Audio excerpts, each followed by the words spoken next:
여러분 안녕하세요.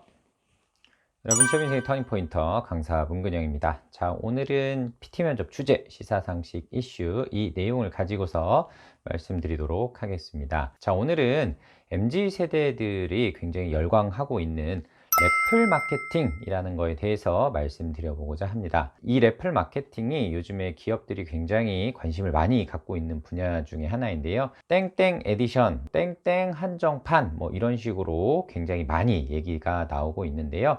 요즘 이슈가 되고 있는 이 래플 마케팅에 대해서 오늘 알아보도록 하겠습니다.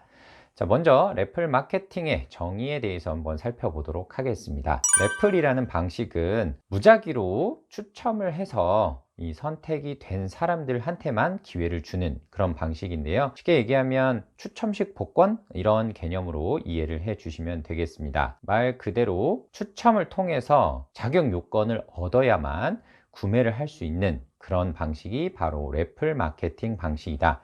이렇게 이해를 해 주시면 되겠습니다. 자, 이게 왜 갑자기 이슈가 되게 되었느냐, 뭐 이렇게 또 생각을 하실 수가 있는데, 자, 여러분들 백화점에서 뭐 한정판 판매한다 라고 이렇게 했을 때 며칠 전부터 막 텐트 치고 줄서기 하고 막 이렇게 하는 경우 많이 보셨을 거예요. 과거에는 선착순 방식으로 이렇게 하다 보니까 MZ 세대들한테는 그런 부분이 매우 불공정하게 느껴졌다 이렇게 얘기를 하시더라고요. 그래서 이런 부분을 오히려 선착순 방식이 아니라 추천 방식으로 하면 오히려 공정하다라고 이렇게 느끼게 되면서 이 MZ 세대들의 요구가 많이 반영이 되어서 결국에 래플 마케팅 형식으로 나타난 게 아닌가 이렇게 생각을 하고 있습니다. 또 하나의 이유는 우리나라가 MZ 세대들이 주류 소비 세력이 되게 되면서 한정판에 대한 선호도가 굉장히 높아지고 있습니다.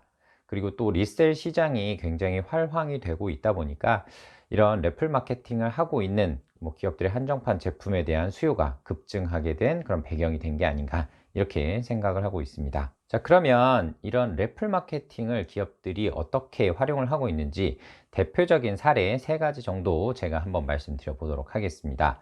자, 먼저 대표적인 기업 중에 하나가 바로 나이키입니다. 나이키라고 하면 스니커 테크, 요즘에 이렇게 표현을 한다고 하는데요. 대표적인 사례가 지드래곤과 협업해서 탄생한 그 나이키 신발이라든지 아니면 디올 에디션 이런 식으로 협업이나 콜라보를 통해서 한정판 신발을 만들어내는 게 대표적인 그런 사례이고요. 자, 두 번째 사례는 삼성전자의 G 플립 2가 나왔을 때 톰 브라운이라는 그런 유명 브랜드랑 협업을 해서 5,000대만 한정판으로 판매를 했었던 적이 있습니다.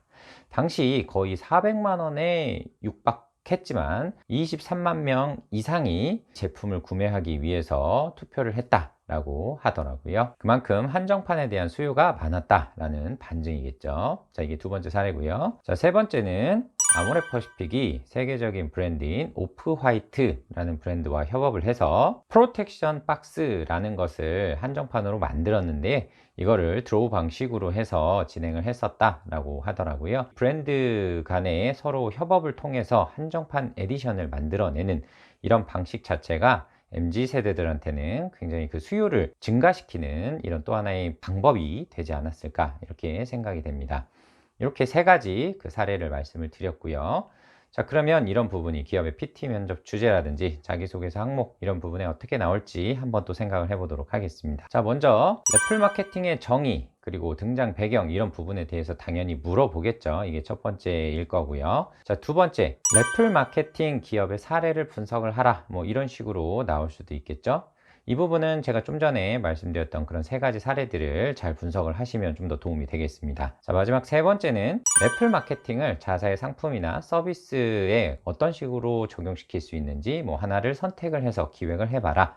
이런 식으로도 나올 수 있을 것 같습니다. 자, 래플 마케팅이라는 방식이 요즘 MZ 세대들한테 굉장히 이슈가 되고 있는 만큼 앞으로 기업에서도 이를 활용한 방식들이 점차 더 많아지지 않을까 이렇게 생각이 됩니다. 자, 저는 여기에서 인사드릴게요. 여러분들 최민수의 터닝포인터 강사 문근영이었습니다. 고맙습니다.